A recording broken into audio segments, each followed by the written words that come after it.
우리는 이 새벽에 우리의 가정과 직장, 그리고 우리의 삶의 영역에서 각자의 다양한 자리 속에서 어떻게 하면 주님 앞에서 성실하게 살아갈지, 최선을 다해 살아갈지를 고민하고 또 결단하며 감당하는 삶을 살고 있습니다. 우리의 이러한 일상의 수고와 노력은 매우 소중하고 귀중합니다. 그러나 이러한 모든 수고와 노력 속에서 우리의 무의식 중에는 종종 이러한 생각이 저변에 있는 것 같습니다. 내가 이렇게 열심히 살았으니, 내가 이렇게 최선을 다해 살아가고 있으니 하나님께서 반드시 나를 인정해 주시고 복을 주시겠지라는 마음 말입니다. 어찌 보면 자연스러운 마음입니다. 그런데요, 우리가 읽은 오늘 본문 말씀은 마치 우리의 이러한 마음을 꿰뚫어 보기라도 하듯이 우리에게 중심을 돌아볼 것을 권면합니다. 성경은 공로와 보상으로 가득 차 있는 익숙한 이 세상 속에서 은혜와 선물이라는 것이 낯설게 느껴지는 우리들에게 이 하나님의 은혜가 익숙해질 수 있도록 우리에게 말을 걸고 있는 것이죠. 그러므로 오늘 이 새벽 우리가 함께 본문의 말씀에 설득되어서 순도 높은 하나님의 은혜를 풍성히 경험하는 모두가 될 수 있기를 주님의 이름으로 축복합니다. 우리가 읽은 본문 4장을 살펴보면서 우리는 1장부터 3장까지의 흐름을 정리해 볼 필요가 있을 것 같습니다. 사도 바울은 복음을 아주 명확하게 소개하기 위하여서 차례대로 순차적인 논증을 펼쳐가고 있는데요, 1장에서는 하나님을 알면서도 하나님을 거부했던 그 이방인들의 죄를 열거하고 고발하죠. 2장에서는 하나님의 선민, 하나님의 백성이라고 자부했던 그 유대인들이 율법을 가지긴 했으나 율법을 온전히 지키지 못함을 통하여 그들 또한 의롭지 못함을 고발하고 있습니다. 3장에서는 충격적인 결론을 내리죠. 의인은 없나니? 하나도 없다. 모든 사람이 하나님의 영광에 이르지 못한다라고 말씀합니다. 그러면서 누구도 자신의 행위와 노력으로는 하나님 앞에 설 수 없으므로 오직 영적으로 파산된 우리들이 붙들 것은 우리 주 예수 그리스도밖에 없음을, 오직 예수님을 믿음으로 말미암아 의롭게 됨을 설파합니다. 그리고 오늘 본문인 로마서 4장은요, 바로 이 복음이 헛된 것이 아니라 구약 성경 전체에 흐르고 있는 하나님의 일관된 구원의 방식이었음을 증명하는 중요한 역할을 하는 것이죠. 바울은 유대인들에게 추앙받던 믿음의 조상 아브라함을 얘기를 꺼냅니다.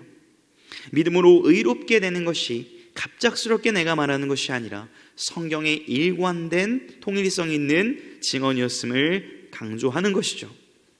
흔히 아브라함은요, 유대인들뿐 아니라 많은 현대 크리스찬들에게도 가장 존경받는 믿음의 선배, 믿음의 사람 중 한 명으로 꼽힙니다.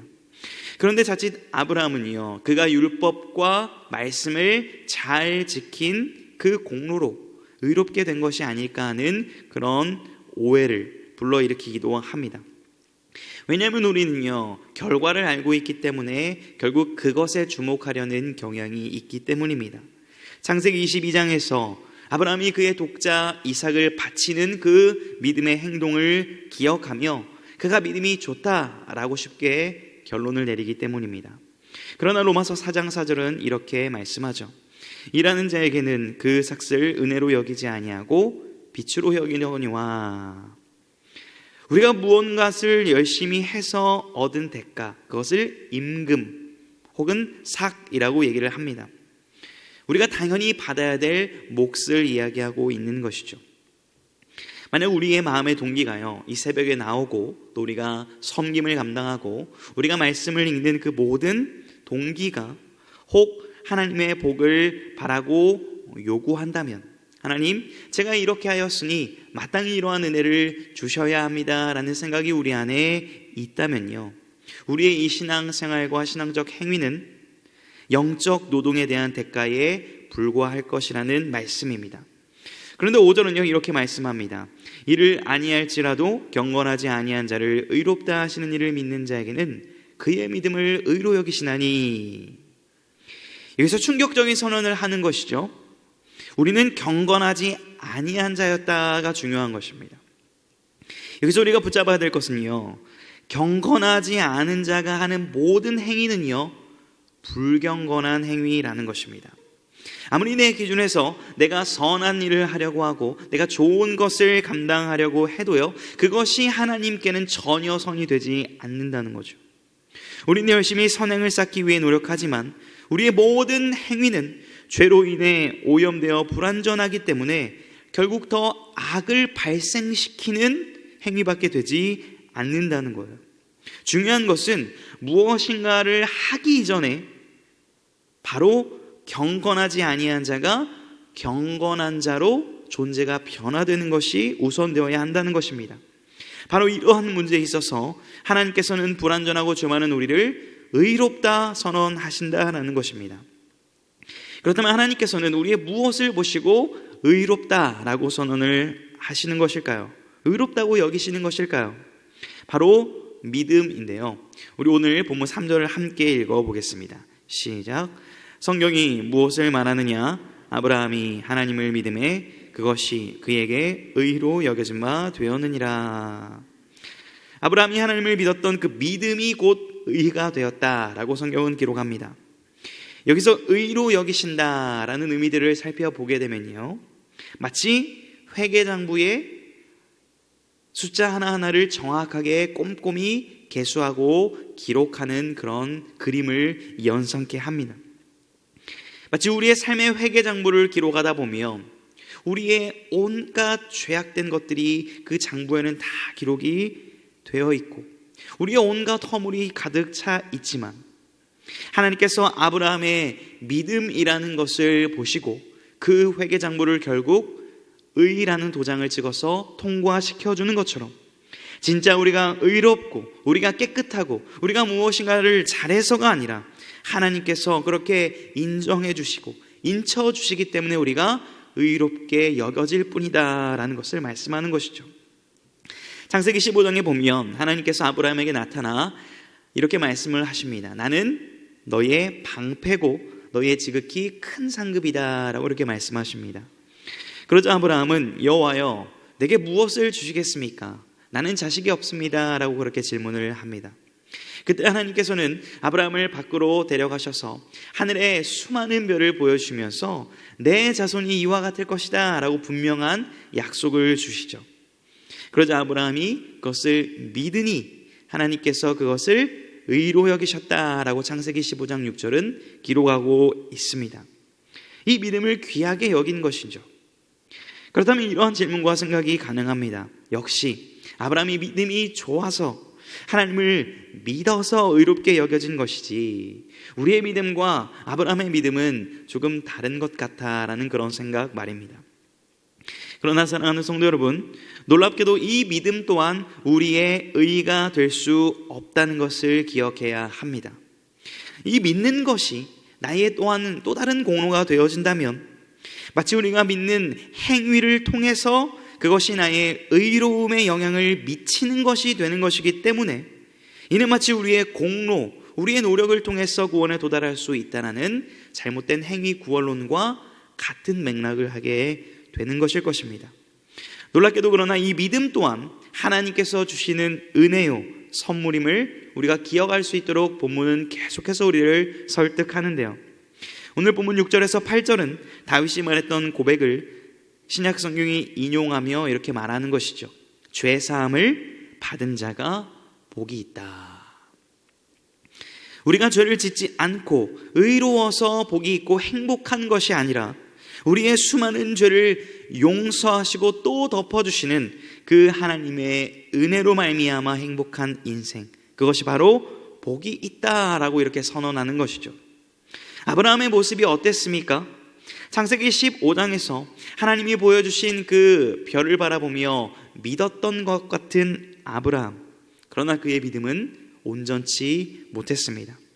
바로 16장을 넘어가 보게 되면 그는 하나님의 약속을 금방 신뢰하지 못하고 여종 하갈과 동침하여 이스마엘을 낳는 불신의 열매를 맺게 되는 것을 볼 수 있습니다. 그 이후 하나님은 13년간 침묵하셨고 오랜 기간 아브라함에게 인내와 훈련의 기간을 허락하시죠. 그리고 창세기 17장에 다시 하나님이 아브라함에게 나타나 나는 전능한 하나님이라 라고 말씀하시며 할례를 행할 것을 말씀하십니다. 그러나 아브라함은 그 이후에도 반복적으로 넘어지고 또 실수하고 죄를 짓죠. 그러나 하나님은 그를 포기하지 않으시고 그를 설득하시고 훈련시키셔서 은혜를 베푸셔서 결국 온전한 믿음의 사람으로 이끌어 가시는 것을 볼 수 있습니다. 그 결과 창세기 22장에서 그는 하나님의 은혜로 믿음의 눈을 열어서 하나님께서 예비해 주신 복을 바라보며 독자 이삭을 바칠 수 있는 그러한 행동까지 할 수 있었다라는 것입니다. 이 모든 믿음의 여정이 하나님의 은혜 가운데 진행되었다라는 사실을 우리는 기억해야 할 것입니다. 사랑하는 성도 여러분, 오늘 하루의 삶을 우리가 시작하기 전 우리가 감당해야 될 많은 책임과 목록들을 떠올려 보시기를 바랍니다. 그러나 그것을 감당할 능력과 힘이 우리에게 없음을 겸손히 인정하고 내려놓기를 원합니다. 우리의 구원이 우리에게서 난 것이 아니라 오직 우리 주 예수 그리스도의 은혜와 그분의 공로로 이루어진 것임을 다시 한번 마음에 새길 수 있기를 소망합니다.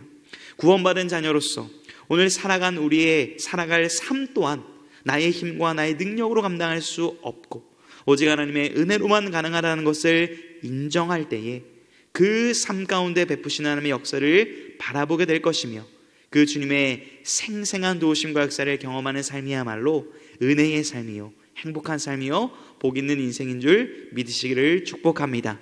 다시 한번 그 은혜를 붙잡고 기억하며 나아가는 우리 모든 성도님들 되기를 주님의 이름으로 축복합니다. 기도하겠습니다. 자비로우신 아버지 하나님, 자격 없는 우리들을 구원하시기 위하여 우리 주 예수 그리스도 독생자 그분께서 십자가에 달리심으로 모든 저주와 슬픔을 담당하시고 모든 하나님의 말씀에 의를 이루셔서 값없이 우리를 의롭다 하여 주니 감사와 찬양을 올려드립니다. 날마다 연약하여 또한 죄를 짓고 있는 우리의 이 부족한 모습을 회개하오니 성령 하나님 다시 한번 말씀을 통하여 우리의 중심이 새로워지게 하시고 하나님의 그 의를 갈망하며 주님을 닮아가기를 애쓸 수 있는 우리의 삶이 될 수 있도록 인도하여 주옵소서. 이러한 간절한 소망을 가지고 기도하는 모든 성도님들의 삶 가운데 그 가정과 그 모든 삶의 영역 속에서 하나님의 놀라운 구원의 역사와 도우심의 역사를 맛보는 오늘 하루 되게 하여 주옵소서. 교회와 이 지역사회와 이 나라와 민족과 온 열방 가운데 은혜를 베풀어 주기를 원합니다.